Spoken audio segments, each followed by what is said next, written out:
So this house, so this was a couple years after, I don't know, mid-20s or something like that. A lot of my mates from the early days had gone to jail, split up, lost contact with them. I was hanging around with a different group of mates, and one day I was here, and I was going to have a drink with one of my friends, and we had an argument. So I was like, fuck it, I'm gonna go home. So this was like a house that we used to just hang out in and do various stuff.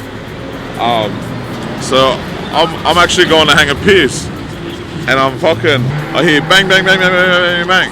And I thought it was, I didn't know if it was fireworks or I didn't know what it was, because one of my mates was a bit of an idiot. A few weeks before, he was drunk.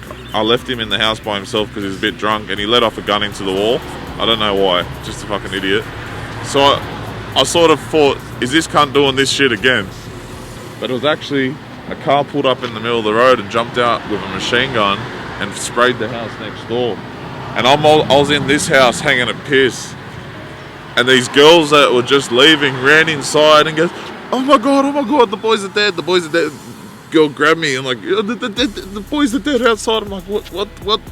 And I'm like, I come outside and she's like, a car pulled up, they jumped out with machine guns and fucking fired at that.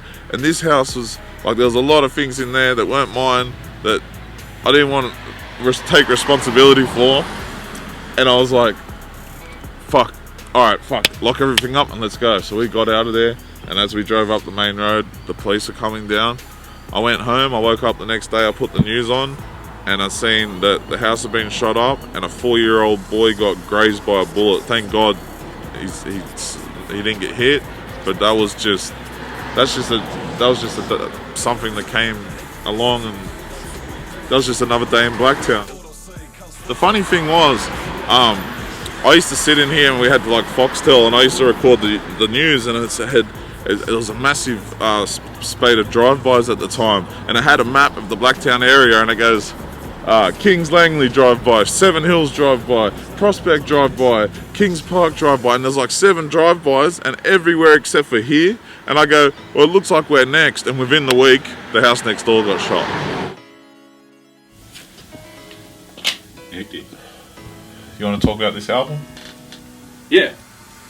So I guess the title, progress and struggle, that's 2 pretty central themes in hip-hop. How does that title relate to you and your story, do you think?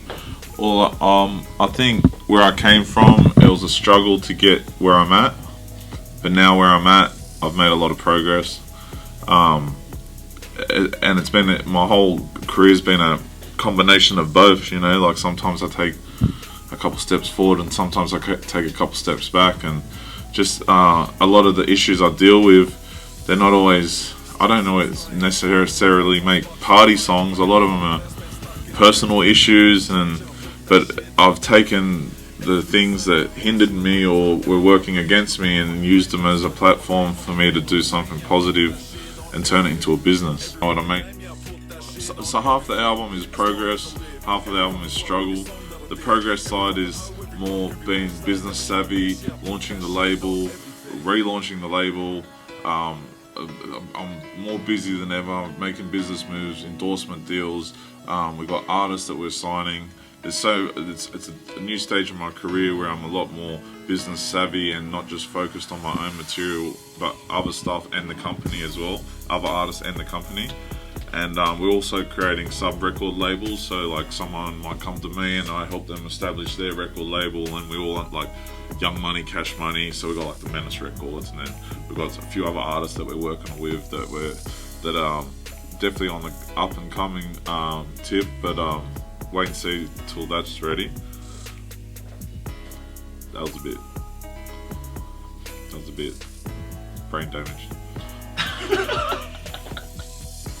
When you see what I've done and where I've came from, it's leaps and bounds apart. They're worlds apart. So that's where the balance between the progress and the struggle comes. On the outside, we're running a company, but if you knew my beginnings, the odds were against me in a sense, and I just like to explain to people where I came from and where I'm at. So with like the concept of struggle, how do you think that's changed throughout your career? You know, you mentioned in your early days it might have been, you know, like financial struggles or not being accepted by Australian hip hop. Yeah. So what do you think struggle is now for you in 2017? Clothing, shelter, food, all that stuff. It's still a struggle. You know what I mean? I'm going through a lot of shit. I just lost my DJ to 7 years in jail. There's a lot of issues from where I grew up that are still levitate around me, whether I'm involved with them directly or not. They still affect me.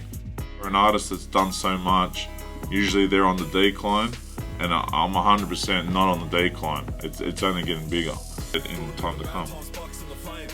Putting on a live show, man, you could be the best rapper in the world, but if you're in between songs, you're just sitting there and you're like looking at the crowd or you're looking away, and like you could be the shittest rapper and put on a better show than those rappers. You know what I mean? Like, this is the entertainment industry, and music's just a part of it. You know what I mean? And I've done various things to entertain the crowd. Making people drink one water. That was one of them. I've fucking. This ended up being entertaining, but wasn't at the start. Once I was at a show in Brisbane, and this guy, there was a fight in the crowd, and I could only see at the back of the club. I couldn't see properly, right?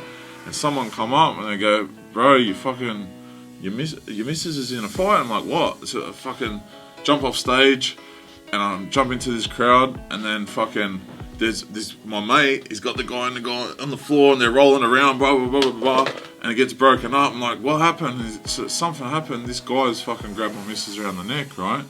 So I'm like, the security have got him, and his mouth's all fucking bleeding, and he's smiling like a fucking. He's like, yeah, and I'm like, I'm going to my missus. This the guy? Is this the guy? I ask the third time. On the third time, I just fucking, you know them skill tester machines where you pull the ball down in the time zone, and then you just gotta fucking hit it. Well, I was just like, on the third time, this him. Third one, fucking bang. Sent this cunt flying, must have been 3 meters, boom, flying back into this lounge, and it had just erupted again, and when the whole club's fighting, we're punching on, the cunts are trying to, his mates are trying to get me, miss me, boom, boom, I didn't get touched, fucking, the next thing, they all get bashed, fucking, or thrown out, and then I jumped back on stage and did the song Just a Gronk, and then the crowd, everyone looked like they just had a shot of meth. They're like this, like that, that's entertainment.